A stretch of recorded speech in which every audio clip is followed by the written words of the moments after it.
Hi అండి, అందరికీ నమస్కారం. Welcome to my channel Joshna talks. ఈరోజు మన వీడియో ఏంటంటే పూల్ మఖానాతో చాలా ఈజీగా ఈవినింగ్ అందరూ పిల్లలు పెద్దలు తినేటటువంటి స్నాక్స్ ఎలా ప్రిపేర్ చేయాలి, అలాగే బెల్లంతో 2-3 ఇంగ్రీడియంట్స్తో మాత్రమే చాలా ఈజీగా ప్రిపేర్ చేసే పూల్ మఖానా స్నాక్ ఈరోజు మనం చూసేద్దాం. సో ముందుగా ఒక బాండ్లీ స్టవ్ పైన పెట్టి అందులోకి పూల్ మఖానా వేసి వేయించాలన్నమాట. సో పూల్ మఖానా అలా క్రిస్పీగా రాగానే తీసేయాలన్నమాట, మరీ రోస్ట్గా చేయకూడదు. సో పూల్ మఖానా వేయించిన వెంటనే అదే బాండ్లీలో నువ్వులు, తెల్ల నువ్వులు ఉంటాయి కదా, తెల్ల నువ్వులు వేసి బాగా వేయించాలన్నమాట.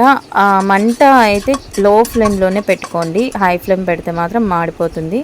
వేయించాక తీసేసాక బెల్లం, పొడి బెల్లం వేసాను నేను. మీకు ఇంకా మార్కెట్లో ఏదైనా పటిక బెల్లం కానీ తాటి బెల్లం వాడితే ఇంకా చాలా మంచిది. నేను పొడి బెల్లం వేసి కొద్దిగా వాటర్ వేసాను. ఇలా పాకంలాగా వచ్చేంత వరకు కొంచెం కలుపుతూ ఉండాలన్నమాట. సో ఈ పొడి బెల్లం నేను డీమార్ట్లో తీసుకున్నాను, ప్యాకెట్ 40 రూపీస్. సో ఇది ఏమి మళ్ళీ వడగట్టాల్సిన అవసరం లేదు, బాగా ఉంటుందన్నమాట. మామూలు బెల్లం అయితే మనం వంటలు తెచ్చుకుంటాం కదా, అది అయితే మనము కరిగించాక కొంచెం మట్టి అనేది డస్ట్ ఉంటుంది కాబట్టి వడగట్టాలి. సో నేను ఇది ఆల్రెడీ యూజ్ చేశాను, ఏం మట్టి ఏం లేదు, బెల్లము బాగుంది అన్నమాట క్వాలిటీ. సో ఇలా దగ్గరకు వచ్చాక చూసుకోవాలి, మరీ అంత గట్టిగాను కాకూడదు పాకము, మరీ అంత నీళ్ళగా ఉండకూడదు.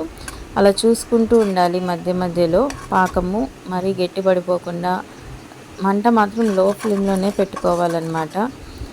సో బాగా దగ్గరకు వచ్చాక కొన్ని వాటర్ బౌల్లో తీసుకొని పాకం గెరిటతో ఒక చుక్క ఆ నీళ్ళల్లో వేసి చూడాలన్నమాట, పాకం మనకి సరిపోయిందా లేదా అనేసి.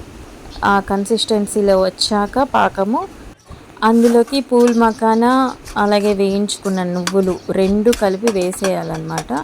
వెంటనే కలిపేయండి, అలానే పెట్టి వదిలేయద్దండి, ఎందుకంటే పాకము గట్టిపడిపోయి అంత గట్టిగా అయిపోతాయి అన్నమాట. సో బాగా మిక్స్ చేసి అలా కలపాలి. పూల్ మఖానాకి బెల్లము నువ్వులు బాగా అంటుకోవాలి. సో అలా అంటుకుంటేనే కదా రుచి అనేది మనకు తెలుస్తుంది, తినడానికి కూడా చాలా ఈజీ ఉంటుంది. కొంతమంది అలానే చల్లారినాక పెడదాంలే, బాక్స్లో స్టోర్ చేసుకుందాంలే అనేసి వదిలేసారంటే మాత్రము అది బెల్లం కాబట్టి గట్టిగా అయిపోతుంది అనమాట పూల్ మఖానా. నేను ఫస్ట్ టైం చేసినప్పుడు అలానే అయిపోయింది గట్టిగా. సో మళ్ళీ కొంచెం వేడి చేసి మళ్ళీ ఒక్కొక్కటి తీసానమాట. సో కొంచెం వేడిగా ఉన్నప్పుడే తీసేసుకోండి. ఇట్లా ప్లేట్లో చూసారా ఎంత బాగా వచ్చిందో, టేస్ట్ అయితే అద్దిరిపోయిందనమాట. పూల్ మఖానా చాలా తక్కువ ఇంగ్రీడియంట్స్తో, 3 ఇంగ్రీడియంట్స్తో చాలా ఈజీగా రుచికరమైన స్నాక్స్ రెడీ అయిపోయాయి. ఇవి మనము పిల్లలు స్కూల్ నుంచి రాగానే ఇస్తే చాలా ఇష్టంగా తింటారనమాట. మా ఇంట్లో మాత్రం నేను మా పిల్లలు బాగా తింటాము. సో ఈ వీడియో నచ్చినట్టయితే ప్లీజ్ లైక్ చేసి, షేర్ చేసి, సబ్స్క్రైబ్ చేసుకోండి. Thanks for watching.